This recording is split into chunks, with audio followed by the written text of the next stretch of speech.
twebaza olw'okwekuumira ku mirimu y'eggwanga okolesa amaanyi ge yonna alaba akisakizibwa buli lunaku buli lukya. Ndi Josephine Namakumbi ntuuse n'amawulire Amasunsule olunaku olwaleero nga gentandise nago ge ga minisita avunaanyizibwa ku byempuliziganya wamu ne tekinologiya mu ggwanga Frank Tumwebaze avuddeyo n'alaga enteekateeka za gavumenti we zituuse ku nsonga ey'okuzimba awamu n'okukulaakulanya entambula y'eggaali y'omukka wano mu ggwanga Uganda.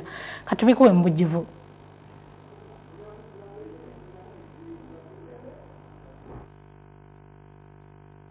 Cabinet yeyogeddeko jjo ekinene cabinet kyeyogeddeko kya nkola ya ggaali y'omukka railways. Tubadde tulaba magezi ki ge tugenda kuwagira ekitongole kyaffe ekya Uganda Railways Corporation tukizimbe funa amaanyi okulabirira eggaali z'omukka zonna zetugenda okuzimba. Cabinet yamaze kwogera ku nsonga eyo egenda kugimaliriza mu meetings endala olw'okuba kirimu ebintu bingi. Kirimu okusazaamu endagaano gye twakola ne RVR olw'okuba waliwo bingi gavumenti gyeginenya, era ate ne genero yatukakasiza ng'okusazaamu okwo kugenda kuyita mu mateeka, tewali mateeka ge tuba tumenya. So cabinet egenda kumaliriza nsonga eyo tumanye sente meka ze tugenda kuteeka mu kitongole ky'eggaali y'omukka okulabira ddala kifunye amaanyi ng'ebitongole ebirala okulabira ddala enguudo ze tugenda kuzimba eggaali z'omukka. Twakizudde kati okutwala ebintu mu ggaali y'omukka osasula sente entono pa kilomita pa tonnage emu ne okugitwala ku kilomita emu bw'oba osasula $10 ku luguudo mu ggaali y'omukka osasula pa $4. So it is cheaper, sente entono. Yensonga ku lwaki gavumenti eteeka sente nyingi nnyo mu kuzimba eggaali y'omukka kiyambe obusuubuzi bwaffe okutambula nnyo, era kigatte Uganda n'amawanga nga Kenya, Sudan ne Rwanda n'awalala. So yensonga nene cabinet gyebadde eyogerako jjo.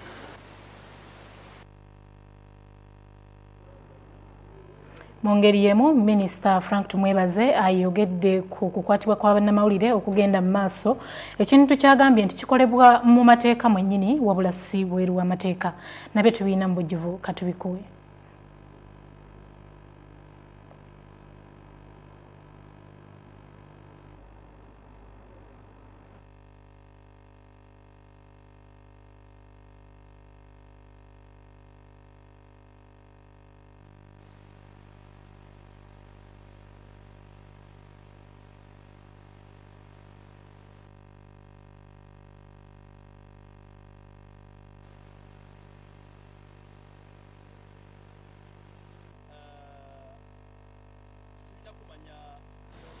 Aba journalist bakola mirimu ki n'aba security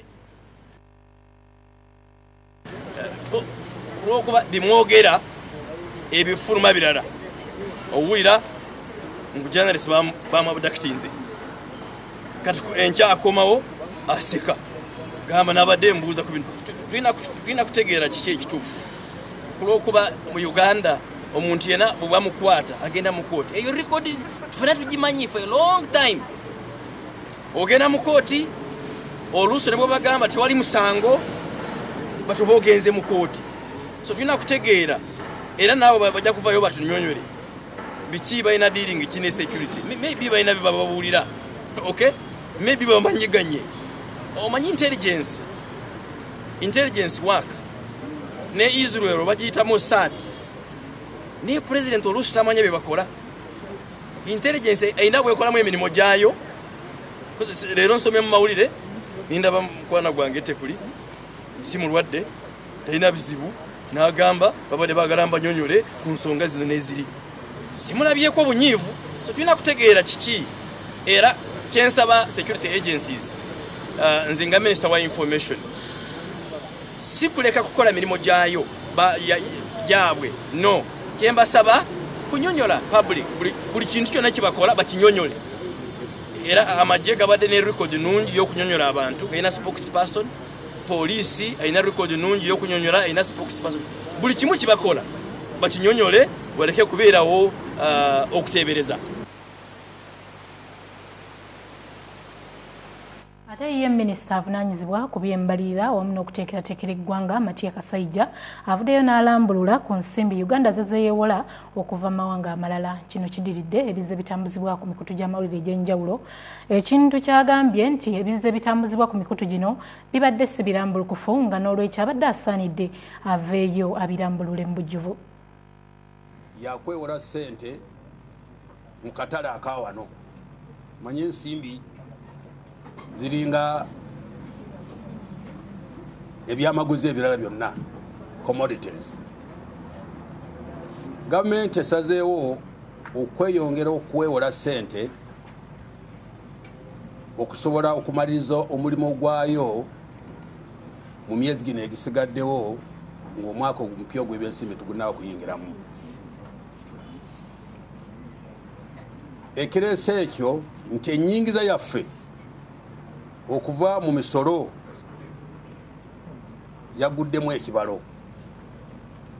Kankosa omugisa guno okubulira eggwanga embalirira ya gavumenti engeri gye tufunamu ssente. Essente tuzifuna nga ziva mu misolo gye tusasula ffenna. Bw'onywa kasoda nkuggyako ssente. Bw'onywa gundi bw'otwala bw'oteeka amafuta mu motoka yo nkuggyako akasimbi. Bw'ogula sukaali nkuggyako akasimbi n'emmotoka bwe bityo. Ezo ssente ze tujja mu misolo Uganda weeyimiridde tizisobola kutuwa ssente ezimala okukola emirimu gyonna gye twagala okukola mu ggwanga. Kuzimba nguudo, gaali z'emukka muziwulira, masannyalaze, kusasula abakozi ba gavumenti n'ebintu ebifaana bityo, okuyamba abapoliisi baffe n'abamagye, byonna nga bubimanyi ebintu gavumenti birina okukola, amalwaliro, amasomero. So n'olwekyo gavumenti enjawulo eyo eri wakati ssente zeetaagibwa okutambuza emirimu okusinziira mu pulaani za gavumenti n'ensimbi ze tufuna nga tuzijja mu misolo gyaffe wano mu ggwanga. Abazungu agiyita budget deficit. Deficit in Uganda would be called what? Banja nawe yogera Uganda olutuufu. Enjawulo tugiyita enjawulo. Enjawulo wakati w'essente ze tuyingizizza mu misolo gyaffe ne ssente zitwetaaga okukola ki okufulumya tusobole okutambuza eggwanga. Kati nno tulina tugenda okwewola kyekituwaliza okugenda okwewola. Tuyinza okwewola wano mu ggwanga oba tuyinza okwewola ebweru, era tukikola. Bwe muwulira loans biki ssente ze tujja mu World Bank, African Development Bank, PTA Bank, tuba tugenze kwewolayo ssente naddala nga twetaaga ssente ez'ebweru bajje batuyambe okendeeza ku njawulo eyo. Ne wano mu katale akawana k'ensimbi nawo tugendawo ne twewolawo. So juzi nali mu palamenti n'ensaba palamenti enzikirize newole siringisi biliyoni mu Luganda billion is what? Obuwumbi 736 nga kwekyo nga nina ekizibu ekyokusasula abakozi b'enguudo certificates zizze, nina security baffe, poliisi, prisons, magye, n'ebintu bingiko nga waliwo ne ssente ez'emisaala. Kaakati jo mwagulira agamu kyafuluma nti gavumenti egenda kwewola ssente zonna kugenda kusasula kimisaala. Kyetuziza okutereeza nti ssente kantu katono nnyo akanaagenda ku misaala ku ssente zino tugenda okwewola. Kyekituleese wano okutereezaamu bannayuganda kuba abawulira bino bayinza okugamba nti gavumenti egudde tekyalina na ssente. Kantu katono nnyo okusinziira ku ssente ezo zigenda okwewola. Obuwumbi 48 ku buwumbi 7. Tukyagenda mu maaso n'amawulire gaffe Amasunsule wano ku Star TV. Akakiiko akanoonyereza ku mivuyo gy'ebyettaka kali mu kutalagga eggwanga lyonna nga wetwogerera amakanda gasimbiddwa mu disitulikiti y'e Fort Portal. Akakiiko kano kakyagenda mu maaso n'okuwuliriza ebirowoozo bya bannansi abasinziira eyo nga tubiina mu bugivu katubikuwe. Wiki ewedde akakiiko akanoonyereza ku mivuyo gy'ettaka kakwasa Pulezidenti Museveni alipoota ey'ekiseera ku ebyo bye kaazudde bukyakalondebwa okunoonyereza ku ttaka. Akakiiko wetwogerera kali mu bitundu by'e Rwenzori ng'amakanda kagasimbye mu kibuga Fort Portal mu disitulikiti y'e Kabalole era katandise okubuuliriza ku bifa ku ttaka. The effectiveness of the dispute resolution mechanisms available to persons involved in land disputes.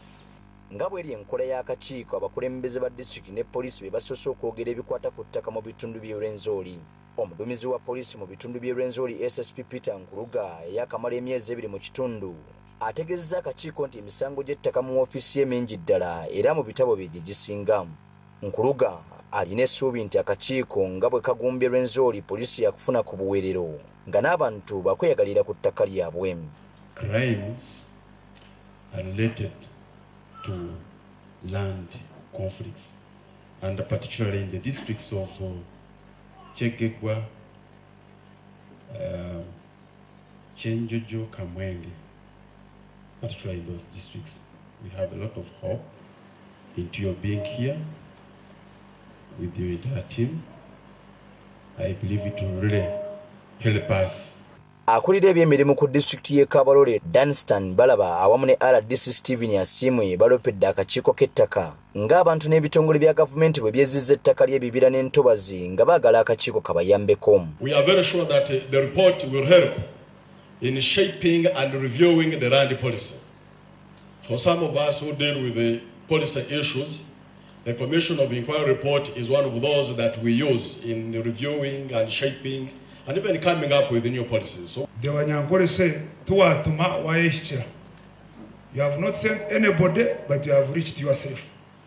So this business where people have been overwhelming my office, I wake up, I find a forest.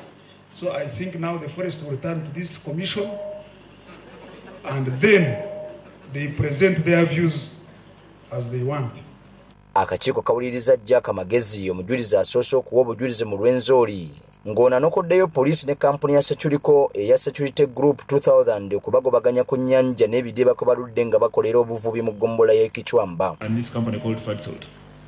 Batamanyi bakabagenzera kukora ku kubulikiro bakora bakarwana ne bakukingiye mundu ne babikaliza hansi ne bagambula garuka ku ntijja kubarasa.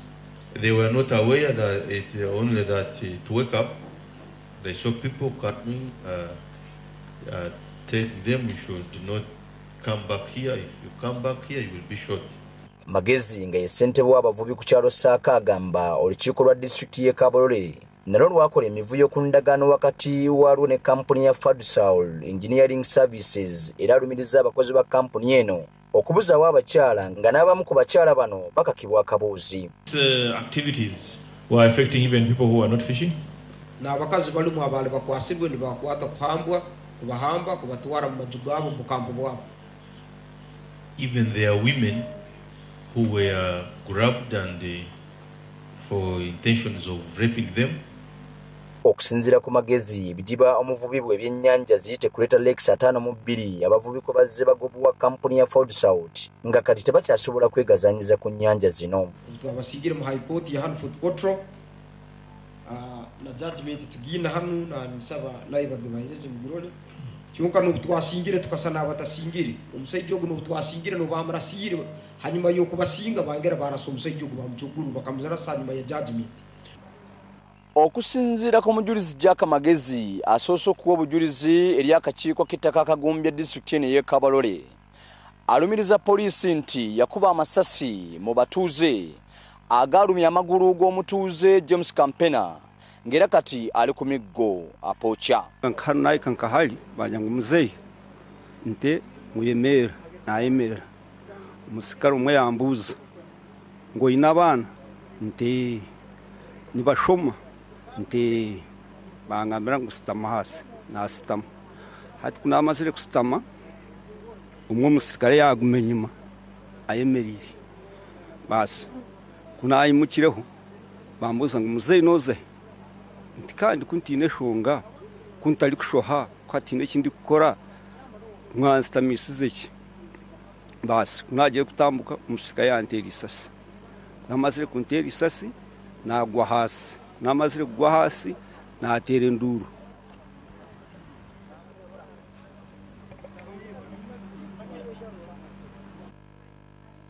ekivunanyizibwa ku ntebereza y'embeera y'obudde mu ggwanga ekimanyikiddwa nga Uganda Meteorological Authority kiwadde amagezi abalimi okutandika okwetegekera okulima kubanga enkuba esuubirwa okutandika mu mwezi ogwokusatu omwaka guno gwennyini. Bino byogeddwa atwala ekibiina kino Dr. Festus Luboyera bw'abadde ku Media Center wano mu kibuga Kampala.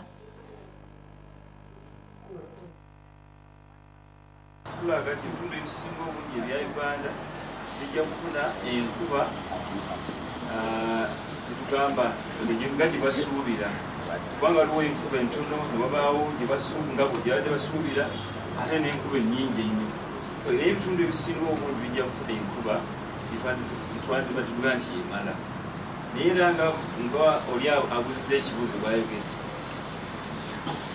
gye tugenda mu maaso eyo tulina okubeera nga tukozese amagezi amalala mu byokulima tugambe nga amazzi kubanga tuga enkuba bwetonnya ne tugakuŋŋaanya tugateeka mu tanks waliwo nekibayita irrigation okukirira ebimera kubanga okulinda enkuba eno nga bwe mubirabye n'abo abamanyiko kibayita climate change kyobudde bugenda bukyuka olw'ebintu byetukoze kati ngaono omwami yabuzizza abatema ebibira bonoona embeera z'obudde nga bwe yandibadde kati si enkuba eri gyetwasuubiranga edda oli amanya tekulali bwatandika bwati enkuba etandika kati waliwo enkyukakyuka nyingi nnyo naye nga ebitundu ebisinga obungi kati Kampala enkuba tekujja kugira mulali etandise kati naye mu bugwanjuba ebuvanjuba enkuba ejja kubeerawo n'olwekyo tusaba abantu beebuuze nnyo ku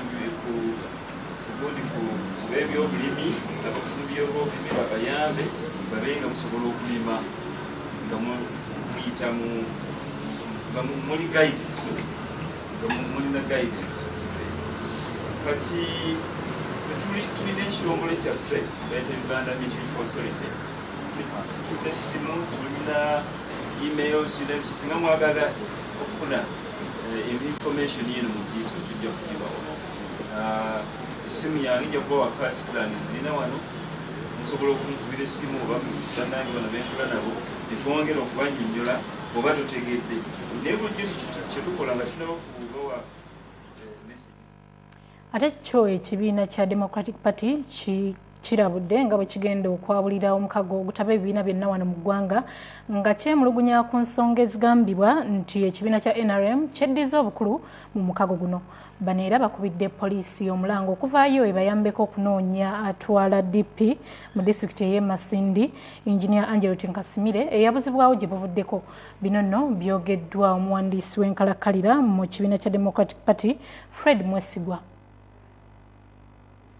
naye bannaffe kati abali mu buyinza be banyere ku kyamaani Yoweri Kaguta Museveni ow'ennyaleero ekyapaasoni kati kubanga kiroteetinga kyekyukakyuka buli luvannyuma lwa myezi 6 tuteekako omulala ekibiina omukulembeze w'ekibiina ekirala naye kati Pulezidenti Museveni yabadde kati era yakyaliko bamusaayo ndowooza emyezi ng'ena naye kitwenyamiza batugambanga ffe Democratic Party twagala okuvaamu tusuubira okuvaamu batulowooza okuvaamu otunaba tumaze okukola okwogera ne bannakibiina National Council ne National Executive Committee tulabe ekyokukola kubanga tulimu ng'ebifaananyi bannaffe abali mu bukulembeze tulina kye bakoze mukikiro omwaka ogwode twaliwo mukooti kwatako twali tulowooza nga pulezidenti w'eggwanga pulezidenti w'eggwanga te ekyamaani w'ennyalemu yandibadde ng'atuyita nti bannanka tumugamba mutya kwatiko 102 ba naye yasirika ne tulowooza nti tugenda kuyita meeting yasirika engeri gyakozeemu emirimu gye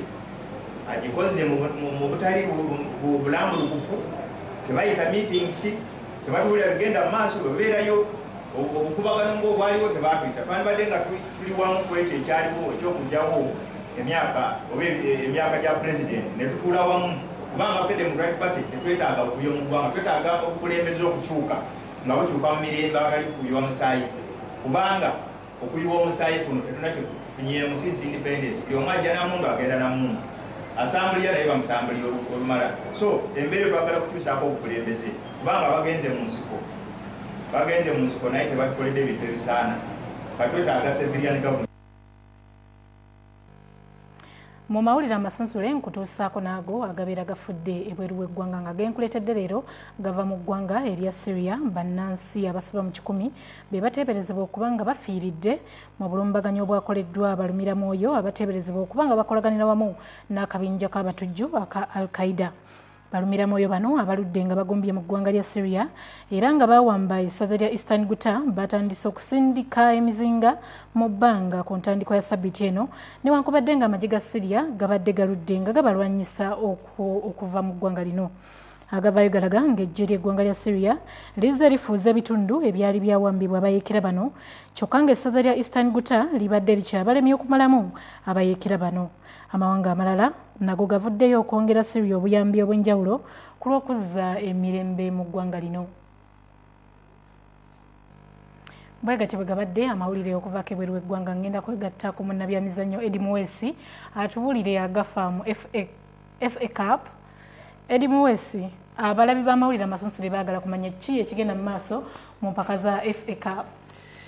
Yes, nebaniriza abagenda maaso kubanga beekuumira mu mawulire gafa amasunsule atubamu n'akanywa kafa k'ebyemizannyo naye nga agavaako mu FA Cup olunaku lwajjo ttiimu y'abasajja aba Wigan bajje mu ttiimu ya Man City. Mupiira ogwo gwabadde omuzibu ennyo era kati Man City ebikopo bibadde egoba 4 kati bisigadde 3 kitegeeza tegenda kuba quarter final mu mpaka zino eza FA Cup ate nga ne Champions League naye akomawo ku lutimbe lwa TV olunaku lwaleero. Ebyemu bitugenda okuba nga twogerako mu pulogulaamu yaffe emumonye by'emizannyo ne mukulu Mutiza Haruna. Sirina kirala kyenyinza kwongerako bwe nti bwenfundikidde amasunsule g'olwaleero mbadde Josephine Namakumbi weekumire ku Star TV mu nnyenya ya byamizannyo eddako. Siba bulungi weeraba.